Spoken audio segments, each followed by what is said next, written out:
যারা আমাদেরকে ভয় দেখায় তারা জানে না আমাদের জন্য কত মধুর জীবন অপেক্ষা করছে। আমি মনে করি শাপলা আজীবন আমাদের সামনে জীবন্ত, এটা স্মৃতি না, এটা আমাদের জন্য জীবন্ত। এবং জীবন্ত এটা শুধু আমরা বলি না, কোরআনে বলা হয়েছে ওয়ালা তাকুলু লিমান ইউকতালু ফি সাবিলিল্লাহি বাল আহইয়া, তারা হলো জীবন্ত। আমাদেরই অনেক ভাই যারা আমাদের সাথেই ছিল সহযোদ্ধা, তারা জান্নাতের পাখি হয়ে ঘুরে বেড়াচ্ছে। এই জন্য যারা আমাদেরকে ভয় দেখায় তারা জানে না আমাদের জন্য কত মধুর জীবন অপেক্ষা করছে।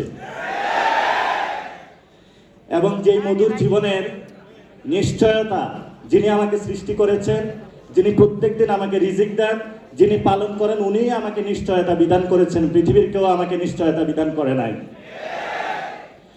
এবং বাংলাদেশে যারা আলেম ওলামা রয়েছে, দীর্ঘদিন ধরে তারা কিন্তু মিডিয়া সন্ত্রাসের শিকার।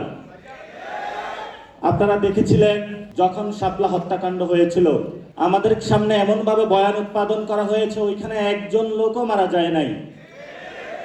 এখন তারাই বলতেছে 36 জনের হলো তারা প্রমাণ পেয়েছে।